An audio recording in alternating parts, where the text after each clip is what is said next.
नमस्कार साथियों। आशा करता हूँ आप सब अच्छे होंगे और बहुत अच्छे होंगे और सबसे बेहतर अपनी ज्वाइनिंग का इंतजार कर रहे होंगे। और हम जैसा कि मैंने अपनी पिछली वीडियो में बताया कि आपका joining letter within 30 days, ठीक है, या हो सकता है अभी जो इंसिडेंट हुआ हमारे देश में उसकी वजह से थोड़ा सा डिले हो, तो 30 to 45 डेज, क्योंकि हमारे डिफेंस से ही रिलेटेड है वो मैटर, तो हो सकता है थोड़ा सा डिले हो। पर अभी मैं आपको बता देता हूँ कि आप जब एज अ ऑडिटर ज्वाइन करेंगे CGDA यानी कि मिनिस्ट्री ऑफ डिफेंस में, तो आप किन किन टाइप के ऑफिसेस में काम करेंगे, आपका काम क्या होगा। आप एज एन ऑडिटर ज्वाइन तो कर गए, आप ऑडिट क्या करेंगे, आपके ऑफिसेस के नाम क्या है, आपके ऑफिसेस का काम क्या है। तो इन सारी चीजों के बारे में हम लोग जानेंगे आज की वीडियो में। चलिए शुरू करते हैं। तो सबसे पहला ऑफिस जो है जिसको हम लोग बोलते हैं मेन ऑफिस। मेन ऑफिस यानी कि हर कमांड का हेड ऑफिस। सारी कमांड का हेड कौन है? CGDA, दिल्ली में CG ऑफिस जिसको हम बोलते हैं, ठीक है। और अभी हमारा क्या है, हर एक कमांड का हेड ऑफिस जिसको हम लोग बोलते हैं मेन ऑफिस। ये इस मेन ऑफिस का काम क्या होता है, अगर हम आपके पर्सपेक्टिव से ही देखें तो आप लोग अपना अपना DV कराने मेन ऑफिस ही गए होंगे, अपने डॉक्यूमेंट जमा कराने। जो आपका ज्वाइनिंग लेटर होगा वो भी आपका मेन ऑफिस ही इशू करेगा। तो बेसिकली मेन ऑफिस का काम क्या होता है, जो भी इंडिविजुअल्स यानी कि मैं और आप, ठीक है, मैं और आप जिस भी कमांड में पोस्टेड हैं, हमसे रिलेटेड कोई भी कैजुअलिटी हो रही है, कोई भी हमारी इंफॉर्मेशन है, या हमारा कोई हमसे रिलेटेड कुछ भी जानकारी है, या कोई भी काम है, वो सारे काम हमारी सर्विस बुक मेंटेनेंस से लेके और भी कई सारे काम। लेते हैं हम कोई प्रॉपर्टी खरीद रहे हैं तो उसकी NOC लेनी है, हमें मेडिकल बिल भेज रहे हैं, हमारी ट्रेनिंग होनी है, तो वो सब कहाँ पर होती है?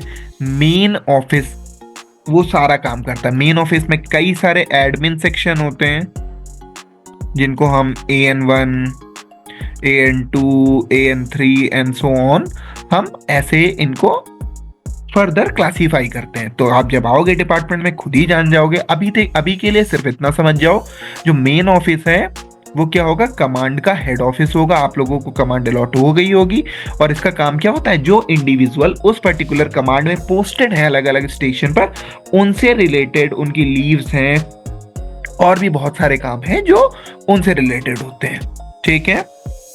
फिर आगे बात करते हैं, मेन ऑफिस के अलावा कौन होते हैं? सब ऑफिसेस होते हैं। अब सिर्फ एक कमांड में मेन ऑफिस तो होगा नहीं, उसमें सब ऑफिसेस भी होते हैं।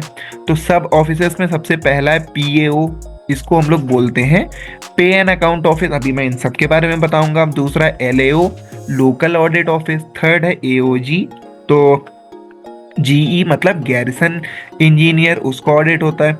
एरिया अकाउंट ऑफिस, IFA, ये हमारी सबसे इम्पॉर्टेंट पार्ट हम कह सकते हैं हमारे DAD का, ठीक है।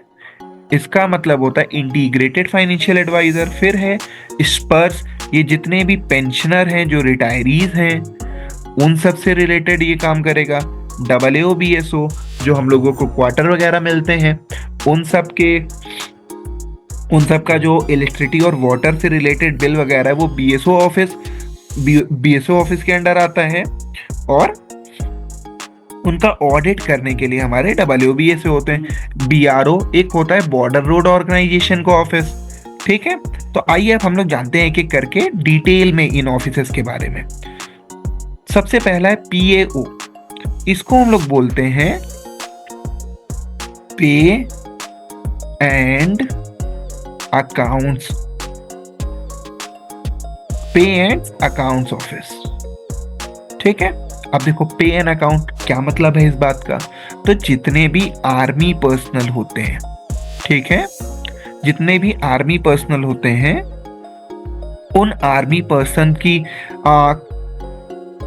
पे यानी कि जो सैलरी बनती है, सैलरी तो ये सबको चाहिए, सबकी सैलरी बनती है, उनकी सैलरी और अदर अलाउंसेस।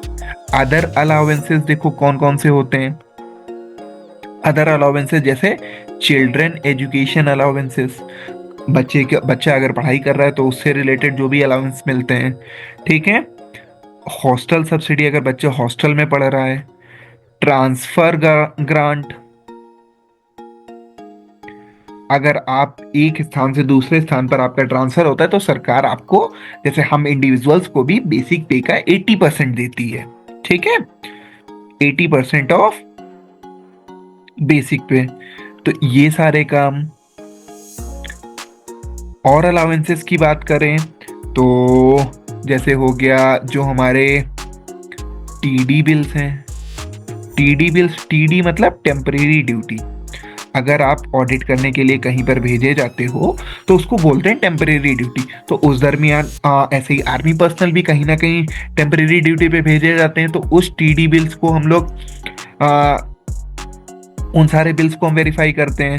लगेज क्लेम, ऐसे ही और भी बहुत सारे अलाउंसेस होते हैं जो हम लोग उनको देते हैं। साथ ही साथ पे एंड अकाउंट ऑफिस का एक और काम होता है एफएस का। एफएस यानी कि फाइनल सेटलमेंट। जब भी कोई आर्मी पर्सनल रिटायर होता है तो उसको जो लास्ट में उसके भत्ते मिलने हैं, उसकी लीव्स का पैसा जिसको हम लोग एनसेफिन बोलते हैं, या और भी जो अलाउंसेस हैं, वो सब लास्ट में फाइनली सेटल होते हैं। तो ये सारा काम किसके अंडर आता है? पे एंड अकाउंट ऑफिस के अंदर आता है। फिर अगर हम लोग बात करें एलएओ, तो एलएओ का फुल फॉर्म होता है लोकल ऑडिट ऑफिस, ठीक है। अब जो लोग जिनको चार्म पसंद है तो ये एलएओ बहुत चार्मिंग ऑफिस होता है। ये काम क्या करता है? ये यूनिट्स में जाके उनका ऑडिट करता है। जैसे पहली वीडियो में मैंने बताया था ना कि हमारा एज एन ऑडिटर काम क्या है, जो भी पैसा आर्मी नेवी या फिर एयरफोर्स को अलॉट होता है उसका अकाउंट एंड ऑडिट वर्क, ठीक है, उसका अकाउंटिंग एंड ऑडिट वर्क होता है। तो यूनिट कौन सी? आर्मी की यूनिट्स। आर्मी की डिफरेंट यूनिट्स होंगी, तो ऐसे ही डिफरेंट शहर में डिफरेंट एलएओस होंगे। उन एलएओस के अंडर में कुछ यूनिट्स होंगी, उनको कुछ ना कुछ फंड अलॉट होता होगा। अब उस फंड की अकाउंटिंग एंड ऑडिट करने की रिस्पॉन्सिबिलिटी किसकी होती है? लोकल ऑडिट ऑफिस की होती है। फिर अगर हम बात करें एओजी, ठीक है, तो आपने सुना होगा एक एमईएस का ऑफिस, ठीक है। एमईएस के एग्जाम्स भी होते हैं जो आईएसएस से इंजीनियर आते हैं, जीई यानी कि गैरिसन इंजीनियर, और एमईएस मिलिट्री इंजीनियरिंग सर्विसेज, ठीक है। तो अब एमईएस भी आता तो मिनिस्ट्री ऑफ डिफेंस के अंडर में ही है। इनको भी फंड रिलीज होता है या ये कोई काम करवाते हैं तो उसके बिल्स आते हैं, तो वो सारे बिल्स उन सबका काम किस में होता है? एओजी ऑफिस में होता है, ठीक है। जितने भी कॉन्ट्रैक्टर वगैरह होते हैं, क्योंकि एमईएस का काम क्या होता है? एमईएस बिल्डिंग वगैरह बनाने का काम करता है, ठीक है, या और भी कई सारे काम है, क्वार्टर है, इन सब के काम करता है। अब देखो इंजीनियर है तो बिल्डिंग ही तो बनाएंगे, तो भैया उनके जो बिल्स होते हैं वो सारे बिल क्लियर या ऑडिट कहाँ से होते हैं? एओजी ऑफिस से होते हैं। फिर अगर हम बात करें डब्ल्यूबीएसओ, तो डब्ल्यूबीएसओ ये जो क्वार्टर होते हैं ना, गवर्नमेंट क्वार्टर, इनका वाटर एंड इलेक्ट्रिसिटी, ठीक है, इनका बिल आता है। तो ये सारे बिल्स वगैरह जनरेट कहाँ से होते हैं? बीएसओ ऑफिस से। और बीएसओ का ऑडिट कौन करता है? डब्ल्यूबीएसओ। ये एक ऐसा ऑफिस है जिसका जो हेड है ना, वो असिस्टेंट अकाउंट ऑफिसर होता है।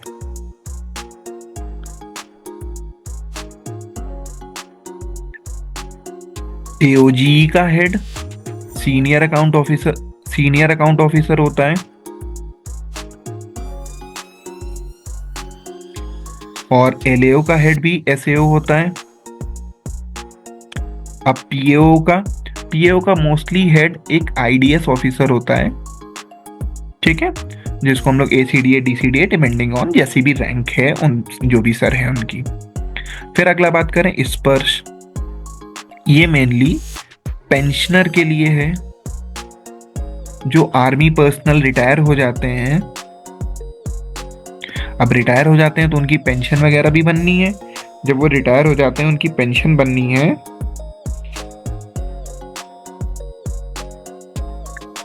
तो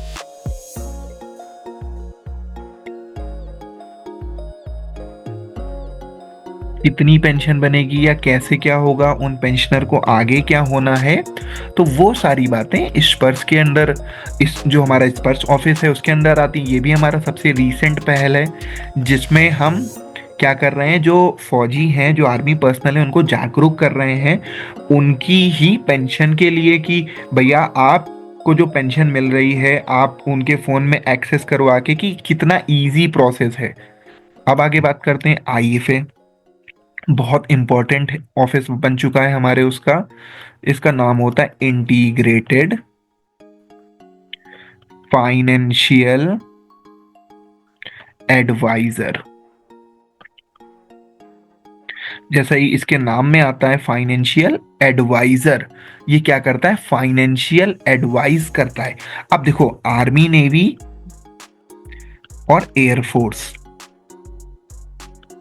ठीक है, तो इन सब के जो हेड होते हैं, हालांकि इनको भी कुछ ना कुछ लिमिट दे रखी है उनकी रैंक के अकॉर्डिंग, कि आप इतना पैसा बिना किसी सैंक्शन के खर्च कर सकते हो, पर एक स्पेसिफिक लिमिट होती है। अगर उसके ऊपर आपको खर्च करना है कोई किसी प्रोजेक्ट में, तो आपको आईएफए ऑफिस से कॉन्करेंस चाहिए होती है, यानी कि आपको इनसे, इनकी जो है आपको इनकी एडवाइस लेनी पड़ेगी, कि आप वो सही खरीद रहे हो, सही एक्सपेंस कर रहे हो, ये सही दाम में कर रहे हो। तो यही ये सारा काम कौन करता है, आईएफए।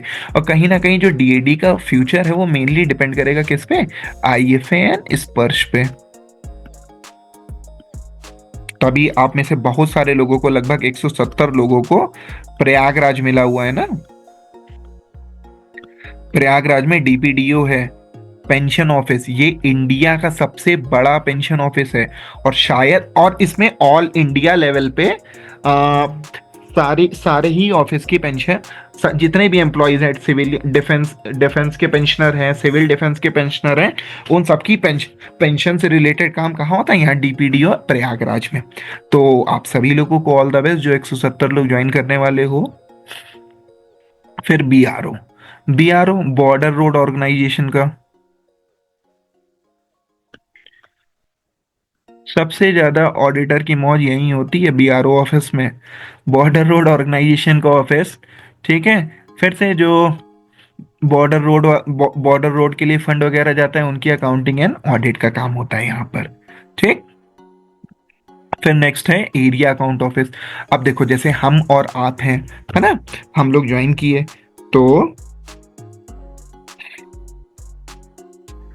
हम और आप हैं, हम लोग ज्वाइन किए अगर ऑफिस, ठीक है, तो भैया हमारे भी तो मेडिकल बिल होंगे, हमारे भी तो टीडी बिल होंगे, हमारा भी तो ट्रांसफर ग्रांट का बिल होगा, ठीक है, और भी हमारे भी तो सीए बिल होंगे। तो ये हमारे सारे बिल, इन सब का काम किस में होता है, एरिया अकाउंट ऑफिस में।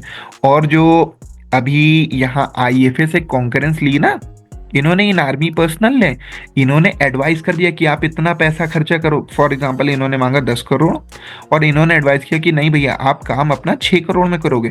तो इस 6 करोड़ की ये इन्होंने तो ऑन पेपर से सैंक्शन दी कि आप खर्च कर सकते हो, पर ये 6 करोड़ रुपए ये कहाँ, इनको देगा कौन।